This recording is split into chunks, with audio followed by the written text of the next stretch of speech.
বন্ধুরা কেমন আছো? আশা করি খুব খুব ভালো আছো। আমাকে যারা চেনো তাদের জন্য অনেক ভালোবাসা, আর যারা আমাকে চেনো না তাদেরকে বলে রাখি আমি মীনাক্ষী ফ্রম ওয়েস্ট বেঙ্গল। তো সবাইকে আমার তরফ থেকে অনেক অনেক অনেক ভালোবাসা রইল। তো বন্ধুরা, আজকে কিছু গুরুত্বপূর্ণ টিপস তোমাদের সাথে বলতে পারো শেয়ার করব। যারা জানো তারা স্কিপ করতে পারো, আর যারা জানো না তারাও দেখতে পারো। এটা প্রত্যেকের জন্য ভিডিওটা। দেখো বন্ধুরা, তো অনেকেই আছে যারা মেন কারণগুলো ভুলগুলো করে থাকে, যে কারণে কিন্তু প্রোফাইলে আমাদের কোনো রকমভাবে ভিউজ কাউন্ট হয় না। সেই কারণে কিন্তু আমাদের কি হয়, অনেক সময় রিচ ডাউন হয়ে যায়, কিংবা অন্যের কাছে গিয়ে ভিডিওর জন্য মানে আমাদের বলতে হয় যে একটু সাপোর্ট করো, না হলে আমাদের প্রোফাইলে রিচ গেইন হচ্ছে না। কেন বন্ধুরা? তোমার প্রোফাইল, তুমি তোমার প্রোফাইলকে সাজাও, গোছাও সুন্দর করে। আমরা যখন একটা বাড়ি তৈরি করি, ভিতটাকে কিন্তু আমাদের সবথেকে প্রথমে দরকার শক্ত করা। সেটা হচ্ছে তুমি যদি নিজে শক্ত হও, নিজে মনের দিক থেকে শক্ত হও যে হ্যাঁ আমি পারবো, আমাকে প্রথমে শক্ত হতে হবে। কীরকমভাবে?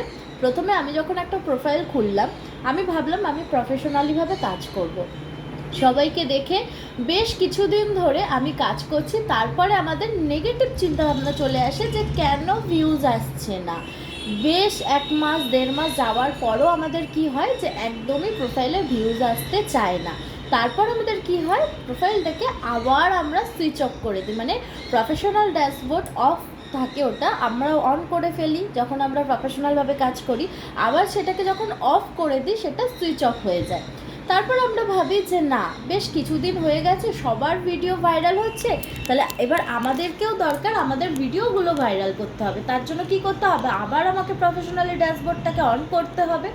এইবার হচ্ছে এইখানে মেন পয়েন্ট, যে বারবার যদি আমার প্রোফাইলটাকে সুইচ অফ আর সুইচ অন করি, তাহলে কিন্তু বন্ধুরা জীবনে তোমাদের প্রোফাইলে ভিউজ আসবে না, কোনো দিন তোমাদের এঙ্গেজমেন্ট হবে না, কোনো দিন কোনো ভিডিও ভাইরাল হবে না। ধৈর্য ধরতে শেখো বন্ধুরা। যখন তোমরা ধৈর্য ধরতে শিখবে, আস্তে আস্তে কিন্তু অনেকটা দূর এগোবে। শুধুমাত্র 1000 2000 ফলোয়ারেও কিন্তু মানুষের হয় না। আজকে আমার 31,000 পরিবার, সেখানে অনেকটা ধৈর্য ধরে আজকে অনেক মানুষের ভালোবাসা পাই। তোমাদেরও বলছি বন্ধুরা, যারা ধৈর্য হারিয়ে ফেলছো, যারা ভাবছো যে আমাদের চ্যানেলে ভিউজ আসছে না, এবার মেন কথায় আসি যে ভিউজটা কখন আসবে, কীরকমভাবে আসবে। তোমরা যখন প্রোফাইলটাকে ক্রিয়েট করছো, যখন প্রফেশনালি ড্যাশবোর্ডটাকে অন করছো, সেটাকে সুন্দর করে গোছাও। ঘরটাকে আগে সুন্দর করে গোছাতে হবে। ঘরের মানুষ যদি ডাকতে চাও, তাহলে ঘরটাকে সুন্দর পরিপাটি করে সাজাও, তবেই কিন্তু মানুষ তোমার ঘরে এলে একবার কোনো জিনিস যদি পছন্দ হয়ে যায়, তাহলে কিন্তু বারবার আবার আসতে চাইবে। তেমনভাবে তোমাদের প্রোফাইলটাকে গোছাও। গোছানোর পর যারা যারা তোমাদের কাছের বন্ধু আছে, যারা তোমাদের রেগুলারলি তোমাদেরকে কমেন্ট করছে, তাদের সাথে বিশেষ করে যুক্ত হও, তাদেরকে টপ ফ্যান বানাও। ঠিক আছে? তারপরে তোমাদের প্রোফাইলে কি সমস্যা হচ্ছে যার কারণে ভিউজ আসছে না সেটা দেখো। মেন হচ্ছে ফেসবুকের টাইমিংটা যদি তোমরা পার ডে অ্যাডজাস্ট করতে পারো, আমি তোমাদের কথা দিচ্ছি জাস্ট একটা মান্থ দেখো, তোমাদের যদি ভিউজ ভালো না আসে, তোমাদের ভিডিও যদি ফর ইউতে না যায়, তাহলে আমাকে আনফলো করে দিয়ে যাবে তোমরা। তাই তোমাদের বলছি বন্ধুরা, প্রোফাইলটাকে গোছাও, তারপর তোমরা ভিডিও টাইম মতন করো। নেক্সট হচ্ছে, যখন তুমি অন্য কারোর ভিডিও দেখছো, বা তোমার সামনে যখন অন্য কারোর ভিডিও চলে এসেছে, তার ভিডিওটা একটু দেখে তাকে ভালোবাসা দাও। আর তার ভিডিওতে যারা কমেন্ট করেছে, তাদের মিনিমাম 5 থেকে 10 জনকে রিপ্লাই কমেন্ট করে আসো। তাও আবার একই কমেন্ট নয়, সুন্দর সুন্দর গুছিয়ে কমেন্ট করো। দেখো বন্ধুরা, ফেসবুকে আসাটা খুব সহজ, কিন্তু ফেসবুকে কাজ করাটা তার থেকেও বেশি সহজ, যদি তোমরা সেটাকে সুন্দরভাবে করতে পারো। ঠিক আছে? আর যাদের কাছে এটা কঠিন মনে হয়, আমি বলবো তোমরা একটু ধৈর্য ধরো, তাহলে ঠিক হবে। আর তোমরা একটু সুন্দর করে সাজিয়ে গুছিয়ে কন্টেন্ট তৈরি করো, তাহলে দেখো মানুষ ঠিক তোমাদের কন্টেন্ট ধরে তোমাদেরকে ভালোবাসা দেবে। ফলোয়ার্স নিয়ে কী লাভ যদি তোমাদের ভিডিওতে ভিউজ না আসে? তাই বলবো বন্ধুরা, এই ভুলগুলো করো না।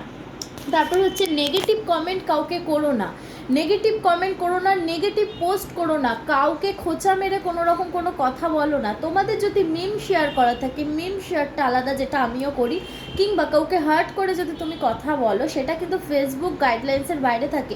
এখন অত্যন্ত 2025-এ অত্যন্ত গুরুত্বপূর্ণ টিপস চলে এসে, যেটা তোমরা গুগল মেটা কিংবা এফবি মেটা থেকে তোমরা দেখতে পারো সার্চ করে, যে কোনটা করতে পারবে কোনটা করতে পারবে না। আবার অনেকজন বলো যে ফেসবুকে স্টিকার কমেন্ট করলে নাকি রিচ ডাউন হয়ে যায়। না বন্ধুরা, ফেসবুক রিচ ডাউন কখনোই স্টিকার কমেন্ট করলে হয় না। এটা তোমরা এআইতে গিয়ে সার্চ করতে পারো, ফেসবুক মেটা এআইতে। কারণ তুমি যখন কোনো কাউকে স্টিকার দিচ্ছ সেটা খুব আকর্ষণীয় হয়, তো ওইটা দেখে তোমাকে কিন্তু আরও মানুষ আরও কমেন্ট করবে।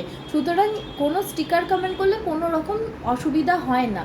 সেকেন্ড হচ্ছে তোমরা লাইভ পার ডে করো। যারা মনে করছো যে হ্যাঁ 1 মাস পর লাইভে আসি বা আমি লাইভ করতে পারছি না, হবে, ঠিক হবে। 1 দিন 2 দিন 3 দিন 10 দিন আস্তে আস্তে ঠিক কন্টিনিউ একটা লাইভের অভ্যেস হয়ে যাবে। লাইভ করো, লাইভ থেকে প্রচুর সংখ্যা ভালোবাসা পাওয়া যায়। বন্ধুরা, আজকের এই গুরুত্বপূর্ণ ছোটো ছোটো টিপসগুলো আশা করি অনেকেই জানো, আবার অনেকেই জানো না। যারা জানো তাদের জন্য যদি উপকার হয় অবশ্যই কিন্তু আমার ভিডিওতে এসে একটা ছোট্ট কমেন্ট করে যাবে, আর যারা বন্ধু হওনি তারা বন্ধু করে যাবে। ধন্যবাদ সবাইকে।